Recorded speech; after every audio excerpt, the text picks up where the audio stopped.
함께 보실 하나님의 말씀은 고린도전서 6장 1절로 11절까지 말씀입니다. 고린도전서 6장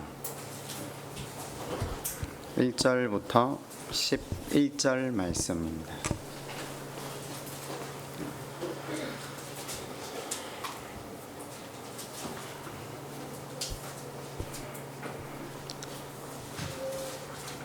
고린도전서 6장 1절로 11절 말씀을 교독하도록 하겠습니다.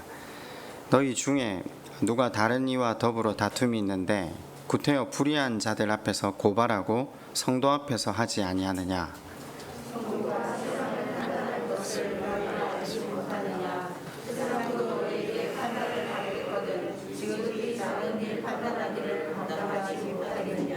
우리가 천사를 판단할 것을 너희가 알지 못하느냐. 그러하거든 하물며 세상 일이랴.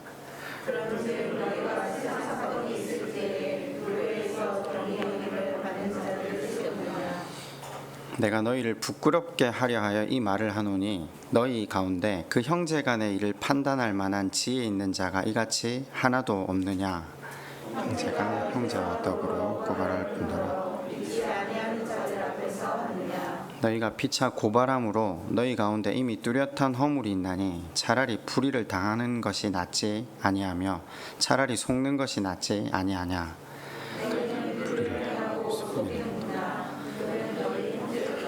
불의한 자가 하나님의 나라를 유업으로 받지 못할 줄을 알지 못하느냐. 미혹을 받지 말라. 음행하는 자나 우상 숭배하는 자나 간음하는 자나 탐색하는 자나 남색하는 자나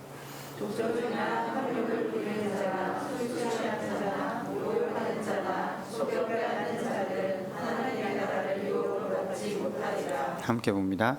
너희 중에 이와 같은 자들이 있더니 주 예수 그리스도의 이름과 우리 하나님의 성령 안에서 씻음과 거룩함과 의롭다 하심을 받았느니라. 아멘.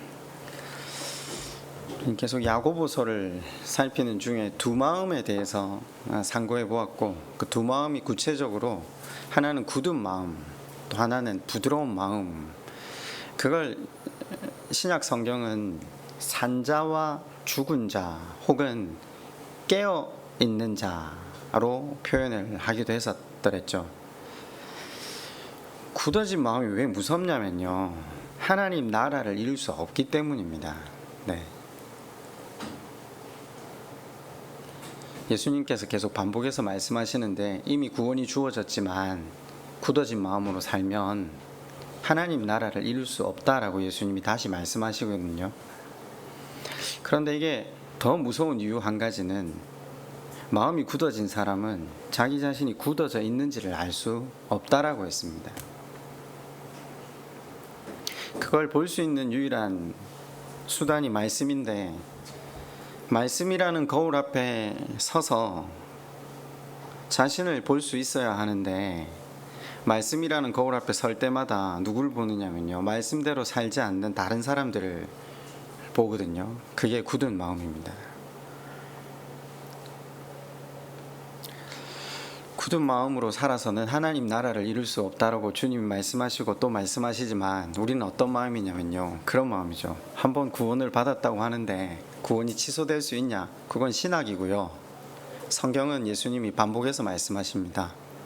굳은 마음으로 살아서는, 깨어있지 않고는, 죽은 자로 살아서는 이미 주어졌지만 그 구원을 이룰 수 없다라고 말씀하시기에, 오늘 다시 우리의 굳어진 마음이 부드러운 마음으로, 또 죽은 영혼이 산 영혼으로 깨어나기를 바라며, 말씀 안에서 그렇다면 어떻게 하면 우리의 마음이 부드러워질 수 있고 다시 산자로 살아갈 수 있는지를 살펴보려 합니다. 어렵진 않으시죠? 지난주 예배 마치고 순모임 나누시면서 안 그래도 이순 저순 이렇게 이야기를 좀 들어보니까 다들 마음이 굳은 마음이라고 고백하셨다고 하던데, 한 주간 그냥 살다가 오면 굳은 마음으로 옵니다. 그래 중간에 3일째 때 또 기도하고요, 매일 말씀 보고요, 말씀 앞에 다시 서지 않고 굳은 마음이 되지 않는다는 건 불가능합니다. 주신 구원을 이루기 위해 하나님께서 기도라는, 예배라는 말씀이라는 수단과 도구들을 우리에게 주셔서 이미 주신 그 하나님 나라를 이루어갈 수 있도록 하나님이 우리에게 은혜를 베푸신 거죠. 우리는 그걸 경건 생활을 한다고 하는데 아니요, 우리 자신을 위해서 하는 거죠. 제가 굳어진 마음을 지난주에 설명을 하다가 하나 예를 들었거든요. 규정집, 굳어진 마음이 규정집으로 나타난다 이렇게 표현을 했는데, 아니나 다를까 청년부에 내려가서 말씀 나눔을 해보니까 그런 이야기를 하더라고요. 아니, 교회 규정이 없으면 어떻게 하냐고. 규정이 있어야 되지 않느냐고. 그래, 내가 규정이 필요하다고 했잖아. 규정이 필요 없다라고 이야기한 건 아니다 라고 이야기를 했는데, 이걸 잘 못 알아듣구나. 그냥 순간 생각을 좀 다시 해서, 여러분, 규정이 필요 없다고 말한 게 아닙니다. 이거 이해를 지금 잘 하셔야 됩니다. 세상에 법이 필요합니까? 필요 없습니까? 필요하죠. 필요하죠. 그죠? 필요합니다. 저는 지금 말장난을 하는 게 아닙니다. 필요합니다. 그러면 재판이 필요합니까? 재판이 필요하지 않습니까? 필요하죠. 그죠? 근데 성경은, 오늘 읽은 우리 성경은 우리에게 뭐라고 합니까? 재판을 하라고 합니까? 하지 말라고 합니까? 방금 읽으셨잖아요. 어떻게 하라고 하죠? 재판을 하지 말라고 합니다. 그건 죽은 자들이 하는 거랍니다. 굳은 마음을 가진 사람이 하는 거랍니다. 이거 어떻게 받아들이셔야 됩니까? 이걸 잘 풀고 이해를 하셔야 됩니다. 규정이 필요합니다. 그러나 세상 법이 필요하고 재판이 필요하지만, 그러나 제자들은요, 그 가치를 뛰어넘으라는 겁니다. 거기가 살 길이 아니라는 겁니다. 그건 그냥 기본적인 베이스고, 그걸 뛰어넘어서 하나님 나라의 법, 하나님의 통치와 다스림 안에 들어가는 것이 하나님 나라를 이루는 거잖아요. 그걸 하지 않고는 우리에게 하나님 나라가 없다라고 지금 본문이 이야기를 하는 거죠. 규정이 불필요하다거나 틀렸다고 이야기한 게 아닙니다. 우리 신앙의 목적지는 단지 규정, 율법을 지키는 데 목적이 있는 게 아니라, 우리 신앙의 목적지가 어디죠?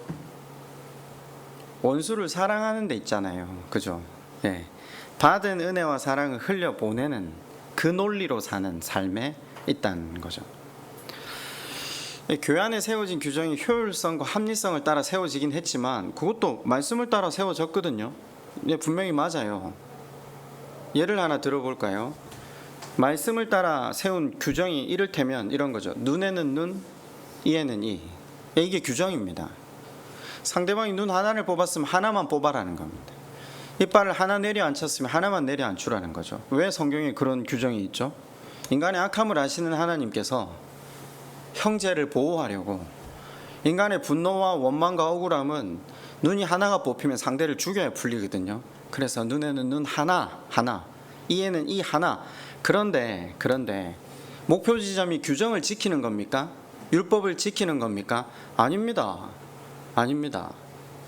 끝없이 하나님께 죄된 인생으로 살았지만 변함없는 그 하나님의 은혜로 덮으신 그 하나님의 사랑을 깨닫고 받은 사랑을 흘려보내라는 거죠.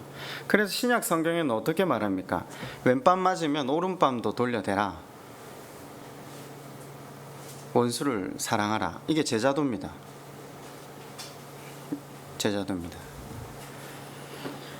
그래서 사실 우리는 지금 이 말씀을 이렇게 딱 들으면서 어떤 마음이냐면, 눈에는 눈을 뽑는 건 힘들죠. 이에는 이 하나만 뽑는 건 힘들죠. 우린 다 뽑아버려야 직성이 풀리는 사람들이거든요. 근데 성경이 지금 거기에 직성이 풀리는 인생들인 우리에게 어디로 가라고요? 원수 사랑으로 가라고 하는 겁니다. 그냥 여러분, 신앙생활이 힘든 겁니다. 신앙생활의 출발지는 어디고 목적지는 어디죠? 눈에는 눈에서 원수 사랑으로 가는 거 맞거든요. 근데 이 말씀을 듣고 이걸 행해 보려고 하면 극기가 됩니다. 얼마나 어려운지. 하나님 말씀을 순종한다는 것은요, 그걸 못 지켜내는 나 자신을 대면하는 이 환멸을 느껴야 하는 수준으로 갑니다. 이게 신앙생활 하는 게 맞나?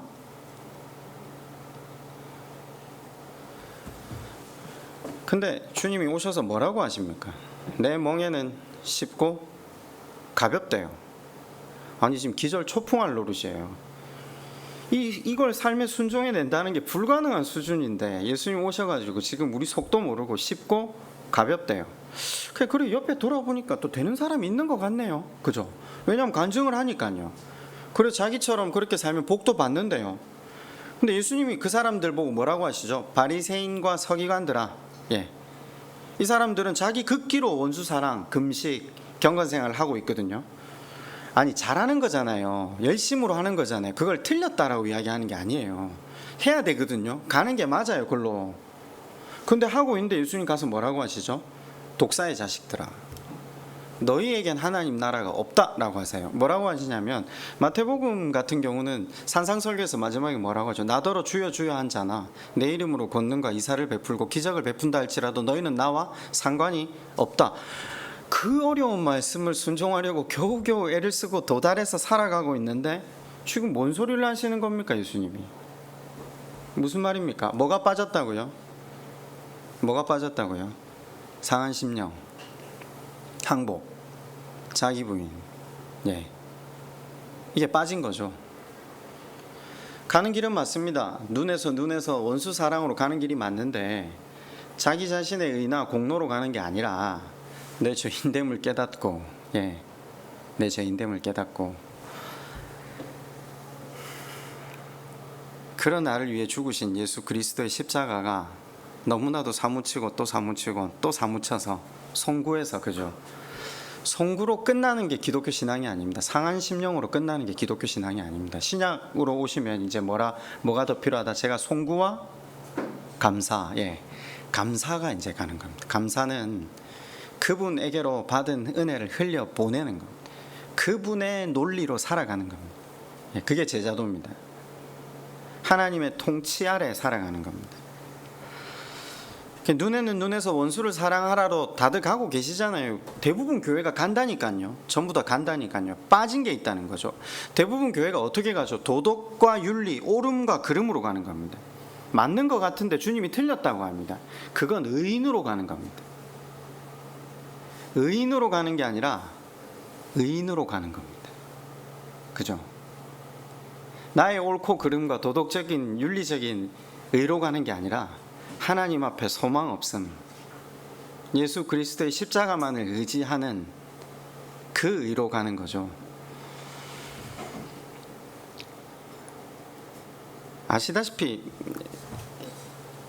설명은 듣고 우리가 머리로는 이해하지만 말씀에 우리 자신을 비춰보고 내가 누군지를 깨닫고 인정하고 그 의인이 되어 하나님만 의지하는 것이 어렵기 때문에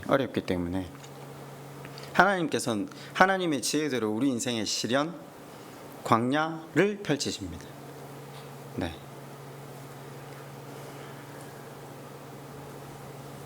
아침에 가는데 일부 설교를 마치고 집사님 한 분이 저한테 그런 이야기를 하시더라고요. 목이 부러져서 생사를 오가는 순간에 있으니까 드디어 자기 분이 조금 되더라고.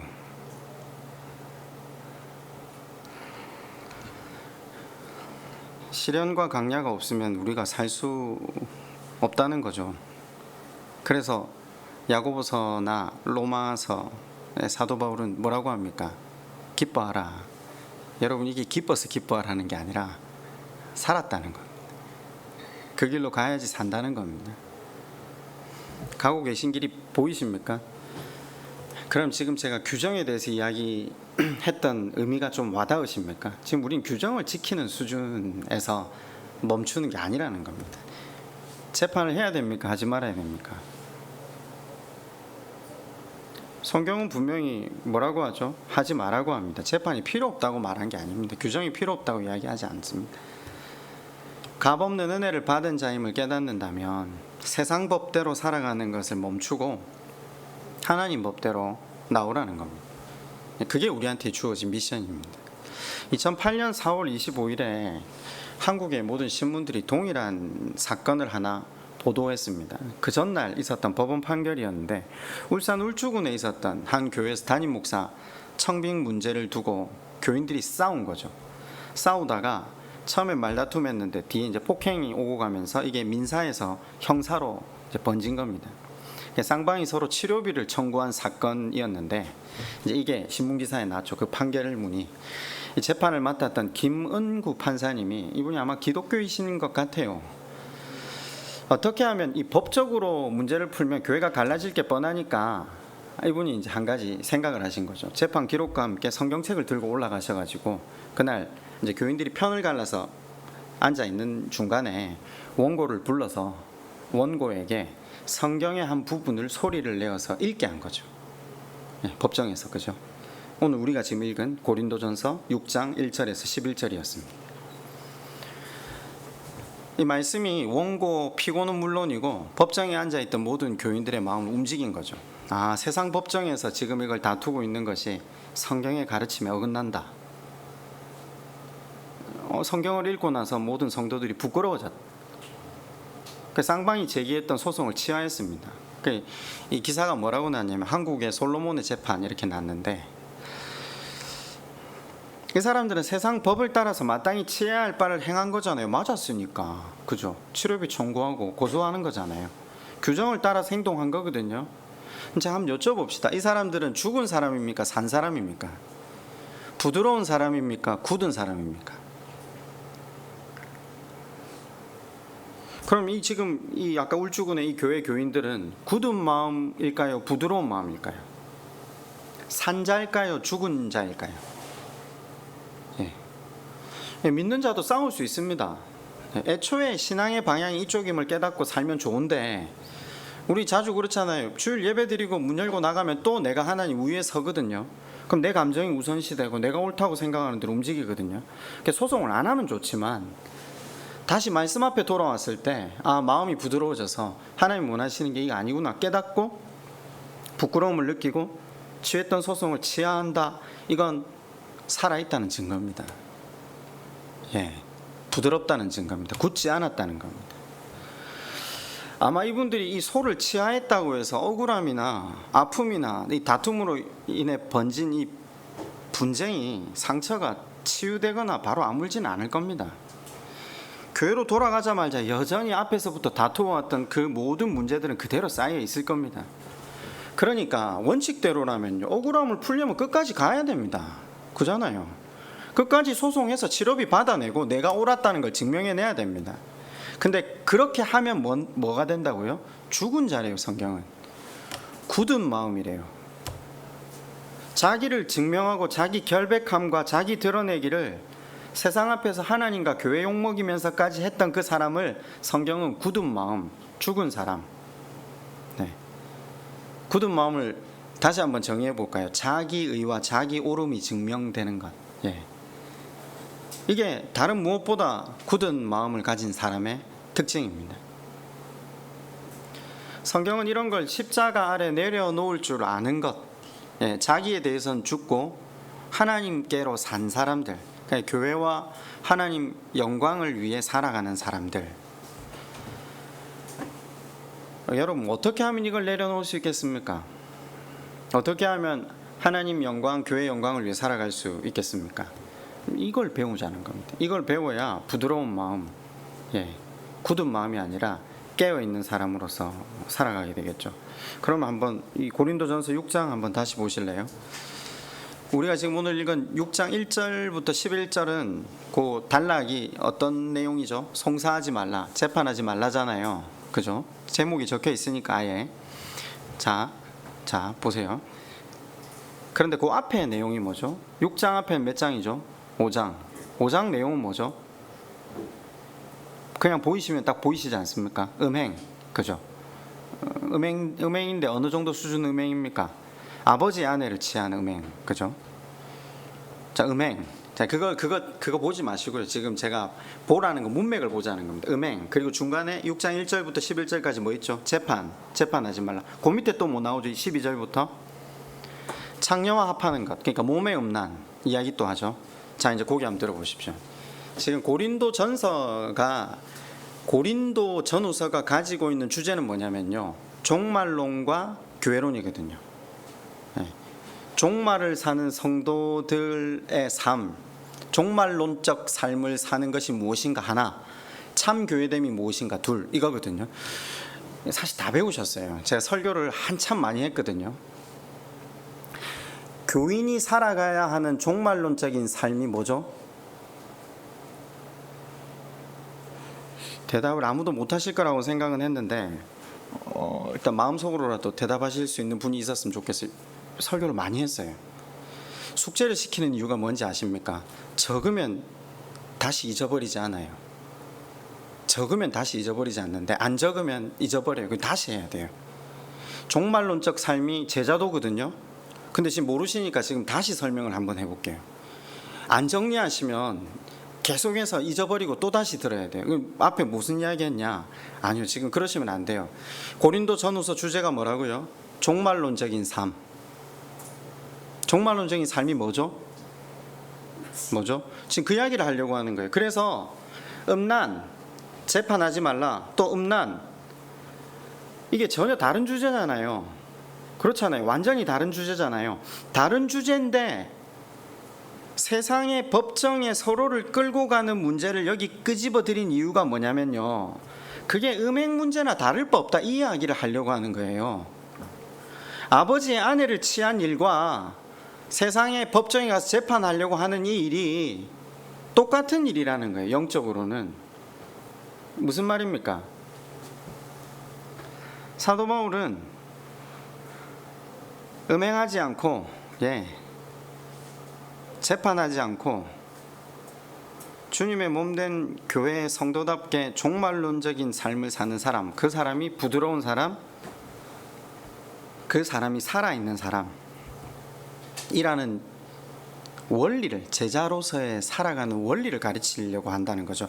6장 1절에서 11절 단순히 세상 법정에 소송하지 말라는 차원에서 읽어야 될 게 아닙니다. 제가 그랬잖아요. 주제가 있다고요. 문맥들은 주제를 향해서 가고 있는데 우리는 주제 속에서 문맥을 보는 게 아니라 이야기 속에서 우리 스스로의 교훈을 또 그 안에서 따로 찾아내거든요. 아니요. 그럼 하지 말라는 건 맞아요. 왜 하지 말아야 되죠? 하지 말아야 되는 근거가 뭐죠? 만약 이걸 이해할 수 있다면 이제 소송하고 법적 분쟁을 일으키는 것도 안 하겠지만 죽은 자로서가 아닌 굳은 마음으로 사는 사람이 아닌 하나님에 대해 산 자로 살아갈 수 있게 된다는 거죠. 6장 9절 한번 다시 보시겠습니까? 제가 이걸 다른 번역 성경으로 한번 읽어드릴게요. 여러분은 이 길이 살 길이 아니라는 것을 알지 못합니까? 하나님께 마음을 두지 않은 불의한 자들은 그분의 나라에 들어가지 못합니다. 이 사도 바울은 이렇게 썼죠. 살 길과 죽을 길이 따로 있다는 겁니다. 사도 바울은 뭘 중심으로 지금 살 길과 죽을 길을 나누고 있는가? 1절부터 11절에 근거하면요, 이게 종말론적인 관점으로 살면 살 길이고 종말론적인 관점을 가지고 살지 않으면 죽을 길이라는 겁니다. 그럼 또다시 한번 여쭤봅시다. 종말론적인 관점으로 살아간다는 건 뭡니까? 제가 설교를 많이 했다고 했잖아요. 앞에 기억 안 나십니까? 프리메이슨 설교했고요. 마지막 나팔, 재앙, 베리칩 다 설교 다 했거든요. 그러면 종말론적인 관점을 가지라고 설교까지 그때 다 했는데 이제 정리가 안 되신 거죠. 의도적으로 제가 그때 설교를 한참 길게 했어요. 예를 하나하나 다 들어가면서 이게 얼마나 중요하냐면 이제 아까 송구에서요. 어디로 넘어가죠? 감사로 넘어가면 이게 우리 삶의 핵심이 되기 때문입니다. 이제 종말론적인 삶이 이 제자도가 우리 삶의 목표치가 되기 때문이죠. 설명을 해봅시다. 이제 정리를 하시면 이제 다시는 종말론에 대해서 다시 여쭤보면 똑같이 대답을 하셔요. 무엇의 종말을 구해야 된다? 그러니까 며칠 날 예수님 오신다더라. 깨어서 기도해야 되지 않냐? 왜 우리한테는 그런 걸 안 들려주나? 저쪽 말이 맞지 않냐? 이 다 헛소리예요. 왜냐하면요, 교회에서 말하는 종말은 이 종말이 아니기 때문이에요. 완전히 다른 이야기라고 말씀을 드렸잖아요. 그런 이야기가 종말이 아니에요. 용어를 이렇게 써서 그렇지, 예수 그리스도가 이 땅에 오셨을 때부터 다시 재림하시는 날까지가 전체 기간이 종말이라고 했어요. 그럼 이 기간을 사는데 무엇의 종말을 고하고 살아야 되죠? 제자들은, 하나님 백성들은 지금 그 이야기예요. 예수님이 오셔서 이 땅에 뭘 만드셨죠? 교회를 만드셨거든요. 예수 그리스도를 주로 고백하는 교회 공동체. 그러면서 하나님 나라가 시작됐어요. 하나님 나라가 시작된다는 건요, 누구의 통치와 다스림이 시작된다는 거죠? 하나님의 통치와 다스림. 사단이 다스리고 통치하던 세상, 겉으로 보기에는요, 그죠? 사단은 뭘 목적 삼게 하고 뭘 가치 삼게 하죠? 우리한테 돈, 성공, 자리, 물질, 쾌락, 권세. 그런데 세상을 목적 삼고 추구해온 그 가치의 종말을 구하는 겁니다. 이해가 되셨죠? 무슨 종말론적인 삶이라고요? 교회가 이 땅에 존재함으로써 세상이 추구했던 것의 덧없음과 종말이 선포되는 것, 그게 종말론적인 삶을 사는 겁니다. 교회가 없었을 때는 세상 사람들이 원하는 대로 갔거든요. 근데 하나님 나라가 임하고 교회가 이 땅에 파고들기 시작할 때 이제까지 세상 사람들 모두가 추구해왔던 그 길 가는 것에 제동이 걸리는 겁니다. 그게 끝이 있다. 그게 본질이 아니다. 그건 그림자다. 그러니까 세상이 우리를 볼 때 맞아요. 쟤들은 뭔가 다른 기준과 다른 목적을 가지고 살아가는구나. 겉으로 볼 때 미련하고 바보스러워 보이죠. 그런데 그 평가를 세상으로부터 받을 수 있어야 된다고 지금 고린도전서가 말하는 겁니다. 부분적으로 완전하진 않죠. 예수님 재림하시기 전까지는 부분적으로 교회 안에서 세상을 향해 그 세상의 가치를 따라 살기를 종말을 구하는 것이 종말론적 삶의 내용이 됩니다. 오늘 저희 순모임 하실 때 이걸 나누시면 됩니다. 종말론적 삶은 뭔가, 제자도는 뭔가. 이제 자기 말로 한번 정리를 해보셔야 되겠죠. 이해는 하셨죠? 이제는 적어도 시내가 교회 교인들이라면 휴건이 매달 며칠 날째 프리메이슨이니 베리칩이니 그게 아무 의미가 없어요. 그거 아니에요. 우리 삶에서 세상 이제까지 사단의 통치에 의해서 가치롭게 여겨지던 그 가치의 종말을 고하고 살아가는 것이 종말론적인 성도의 삶, 제자도의 삶. 어떤 다른 가치가 또 있겠죠? 원수 갚고 억울함 풀고 정의를 행하는 문제에 있어 세상 사람들과 다른 가치죠. 그 첫 번째 예를 들었던 게 그런 거죠. 예수 믿고 우리가 꿈꾸는 게 뭐냐? 편안한 노후, 그렇죠? 보장된 내일. 근데 그게 세상 사람들하고 똑같은 추구하는 거잖아요. 다른 거 없잖아요. 그럼 그건 종말론적 삶이 아닌데요. 제자도의 삶이 아닌데요. 거기에다 종말을 구해야 되는데요. 그죠? 우리 존재 가치가 뭐냐는 거죠. 자녀 교육 잘했다고 사람들이 칭찬할 때 좋은 학교 보내고 좋은 직장 보내면 그래서 사람들이 자녀 교육 잘했다. 야, 교회도 다니더만 아도 착하고 좋은 데 갔네. 지금 그게 자녀 교육 잘한 게 아니잖아요. 그러면 모두가 꿈꾸고 바라고 기대했던, 세상 사람들도 바라고 꿈꾸고 기대했던 그걸 쫓는 것, 교인인 우리가 전혀 다를 바가 없다. 그러면 종말론적 공동체로 교회로 이 땅에 존재하지 못하는 겁니다. 틀린 겁니다. 근데 제가 몇 번 꼬집었잖아요. 교회가 그걸 경쟁으로 부추기고 욕망을 부추겨서 하나님 앞에 열심 충성 봉사하면 세상 사람들이 누리고 있는 그것도 우리가 받을 수 있다고 이야기를 했거든요. 그러니까 교회가 열광한 거잖아요. 제가 너무 비약적으로 설명하는 것 같습니까? 아니, 그러셨으니까 하나님 교회 문을 닫은 거잖아요. 교회가 그쪽으로 치닫을 때마다 세계사를 보면요, 전쟁이 항상 있거든요. 질병이 항상 있거든요. 역사의 주관자는 하나님이시잖아요. 인간이 가는 길을 막아서세요. 그쪽으로 교인들이 쫓을 때, 세상 사람들이 쫓을 때 하나님 제동을 한 거세요. 교인들이 쫓을 때요. 교인들이 쫓을 때. 제가 창세기를 설명했잖아요. 창세기 1장 기억나시죠? 제가 다 하고 끝에 설명한 이유가 있어요.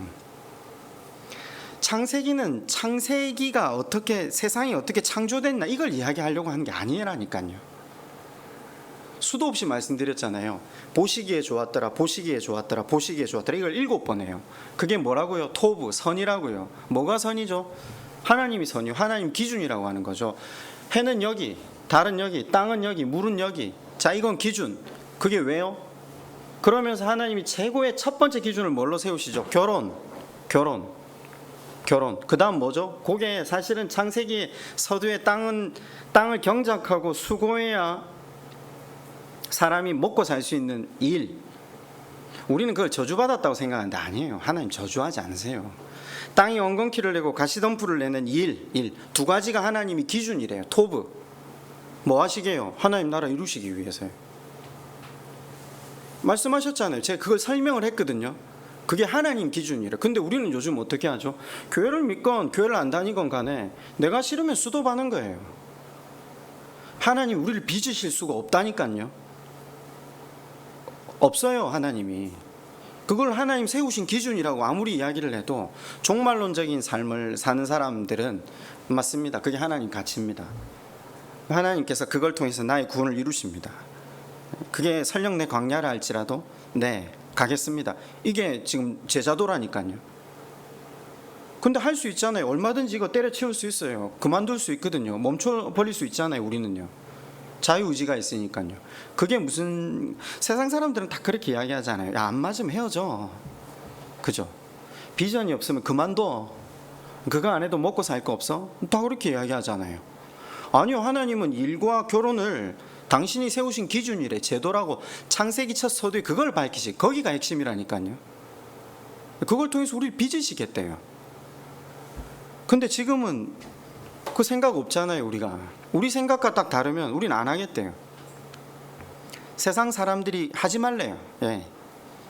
보세요. 성공이라는 개념이 세상 사람들이 말하는 성공과 다를 바가 없다면요, 하나님 이 땅에 교회를 두실 이유가 없어요. 의미도 없고요. 근데 지금 교회가 그걸 따라가거든요. 교회가 따라갔잖아요. 그러니까 교회가 이 땅에 존재해야 될 이유가 없어요. 그럼 재림하시겠죠. 사실 그런 생각을 굉장히 많이 해봤어요. 아니, 교회에서 설교는 하거든요.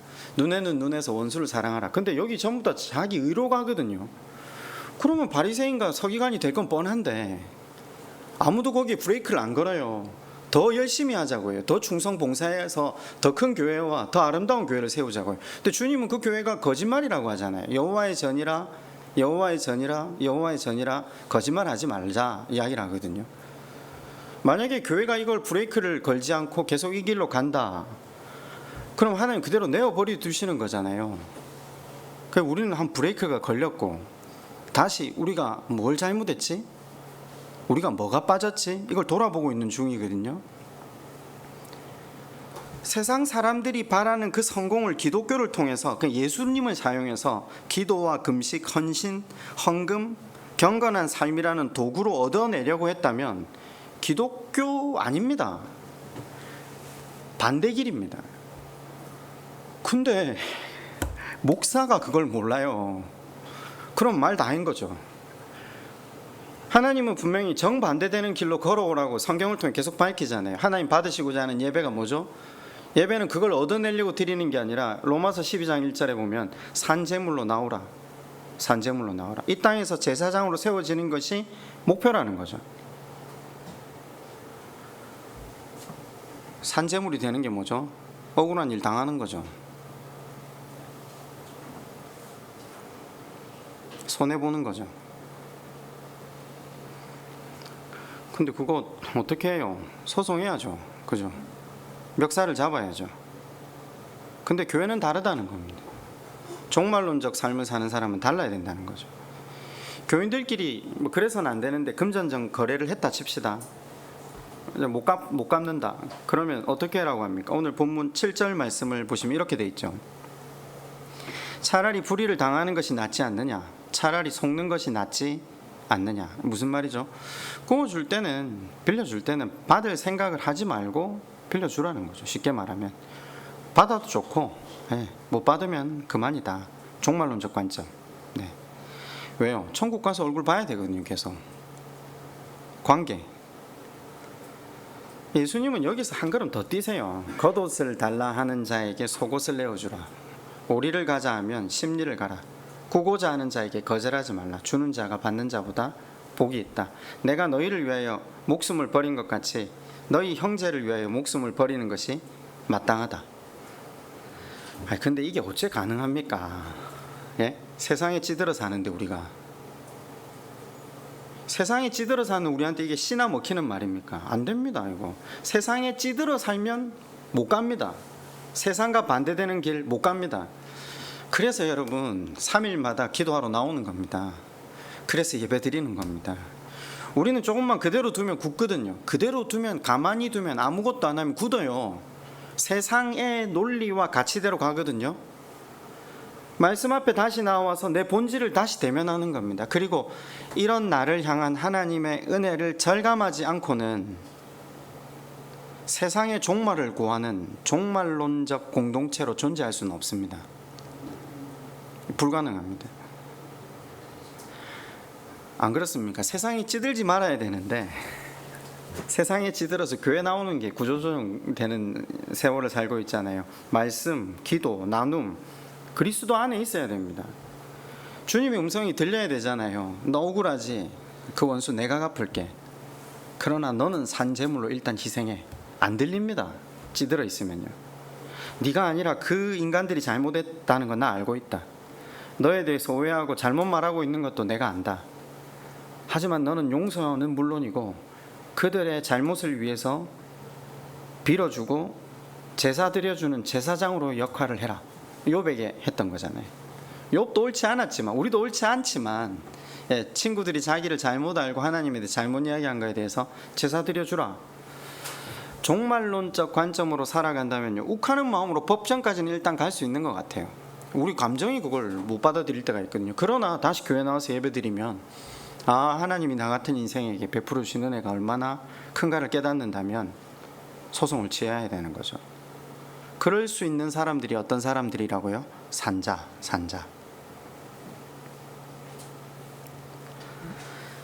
고린도전서 6장 7절을 제가 우리말 번역으로 한번 읽어드릴게요. 여러분이 서로 소송을 한다는 것은 여러분이 벌써 실패했다는 것을 뜻합니다.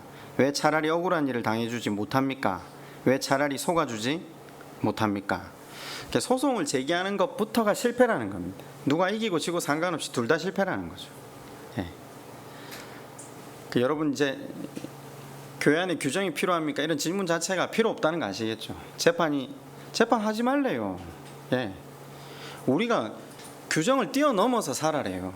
그게 우리가 가야 되는 목표 지점이거든요. 이건 단지 하고 안 하고의 문제가 아니라 가야지 구원이 이루어진다니까요.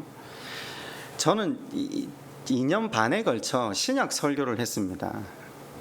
코로나가 딱 터지자마자 고전부터 스타트업은 했는데 딱 2년 반 이상 야고보서가 들어오면 딱 그 직전까지 복음서 설교를 했거든요. 2년 반 동안 했습니다. 사실상 복음서 설교 다 했습니다. 복음서 한번 읽어보시면 설교를 들으셨기 때문에 이게 내용이 이해가 다 갈 겁니다. 2년 반이나 설교를 했어요. 개념에 대해서. 저는 이것보다 더 잘 설교할 자신은 없어요. 이미 복음서를 설교를 다 했어요. 한번 읽어보세요. 읽어보시면 똑같은 논리예요. 계속해서 똑같은 논리예요.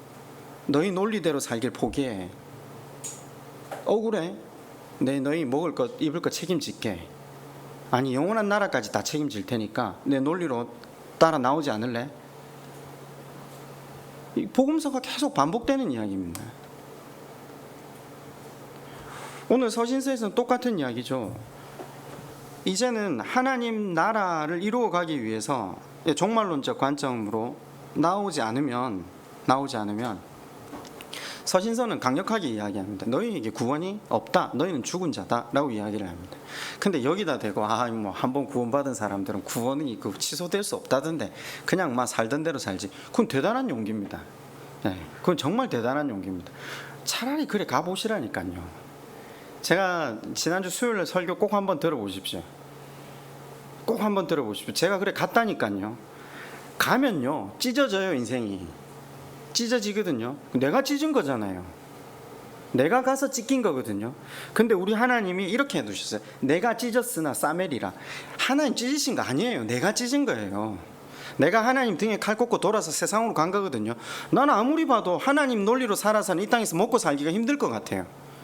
그 하나님 등에 칼 꽂고 돌아서서 세상 방법으로 가겠다고.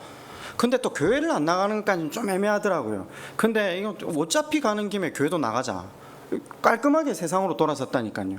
기왕이면 한번 하실 것 같으면 차라리 그렇게 하셔서 세상으로 가셔서 찢어짐의 그 고통이 그러면요 그냥 붙들 게 아무것도 없다는 그 절망의 끝에 서면 차라리 하나님 완전히 붙드는 것 같아요. 완전히 망하면 완전히 붙들 수 있어요. 근데 이것도 아니고 저것도 아니고 계속 가잖아요. 우리가 지금 예수님이 그 이야기를 계속 하시는 거예요. 죽는다. 굳어진 마음으로 살면 하나님 나라를 이룰 수 있는 방법이 없다. 소송을 제기해야 되냐 말아야 되냐 이 논의를 하고 있는 거죠. 지금 우리는 앉아서 규정을 지켜야 되냐 말아야 되냐 논의 자체가 사실 잘못된 거예요. 애초에 하나님 원하시는 목적지 자체를 모르니까 그 이야기를 늘 와서 앉아서 그 이야기를 하는 거죠. 아니요. 교회는 실패나 실수 잘못을 드러내가 누가 옳고 그르냐 이걸 따지는 곳이 아니라 거룩과 사랑 은혜로 향해 갈 수 있도록 만드는 곳입니다. 그걸 경험하고 훈련되어지는 곳입니다. 근데 교회 안에 들어온 사람들이 그게 안 되는 사람이 훨씬 많아요. 그죠? 안 되기 때문에 기도하러 나오는 거예요. 아니 가끔 사람들이 그런 이야기를 하세요. 목사님은 그게 돼야 되는 게 아니냐, 장로님은 그게 돼야 되는 게 아니냐. 그런 게 어디 있어요. 직분인데 그냥 안 되기 때문에 안 되는 인간이라서 더 가까이 묶어놓은 거잖아요. 그래 그걸 아니까 그 역할을 하기 위해서 더 기도하는 거죠.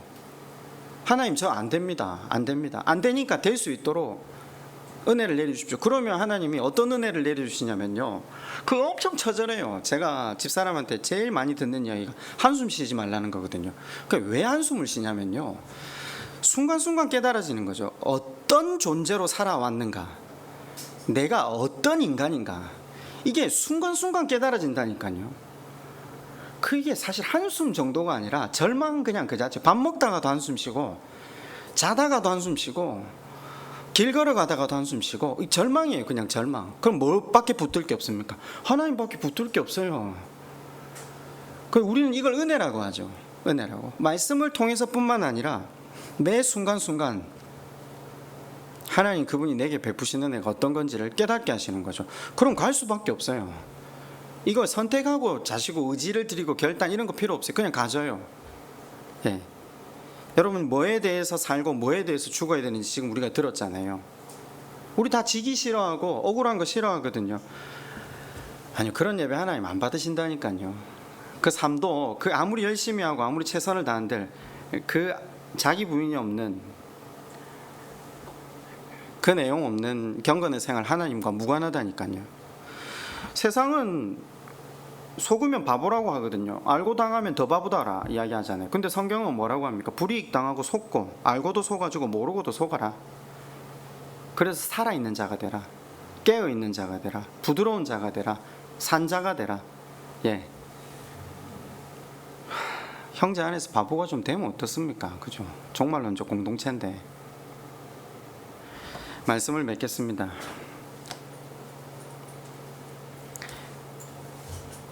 차라리 이 땅에서는 불의를 당하고 살고요, 차라리 속는 것을 통해서 하나님은 세상의 가치관과는 다른 가치를 가지고 살아가는 공동체가 있구나 하는 것을 보여주래요. 우리더러. 예, 보여주지는 못하겠지만 한번 하나님 앞에 좀 섰으면 좋겠어요. 저 사실 이 설교하기 전에 고민 한참 한 게 뭐냐면, 우린 늘 그렇잖아요. 지금 우리 수준은요, 억울한 걸 못 참아요. 분한 걸 못 이겨내요. 그래서 늘 그 사람을 내 마음의 재판장 위에 다시 끌고 와서 멱살을 붙들고, 어떻게 너 같은 인간이 예수를 믿는다고 말할 수 있어? 네가 그러고도 직분자야? 이걸 밤새 하는 사람들이 우리잖아요. 근데 그때마다 우리가 하나님 앞에 무릎을 꿇지 않고는, 무릎을 꿇고 성령의 도우심을 구하면 성령께서 우리를 비춰주시겠대요. 우리가 어떤 존재인지를 비춰주시겠대요. 성령의 도우심을 구하는 것 이외에는 우리 이 길 못 가요. 어떻게 다른 공동체로 살아가요? 종말을 구하고, 세상과 다른 가치를 추구하는 하나님의 제자다운 삶을 산다는 건 불가능합니다. 우리 시간 한번 기도할까요? 성령 하나님, 구하면 주께서 우리 가운데 임재하셔서 우리가 어떤 존재인지를 깨닫게 하시고, 동시에 하나님이 우리에게 베푸신 사랑이 얼마나 큰지를 알게 하시겠다 약속하셨는데, 오늘 다시 한번 하나님 앞에 항복하며 성령 하나님의 조명하심을 구합니다. 이 은혜가 우리 안에 없이는 우린 종말론적 삶을 살아갈 수 없습니다. 주께서 우리의 마음을 주관해 달라고 우리 시간 그렇게 한번 하나님 앞에 함께 기도드리겠습니다.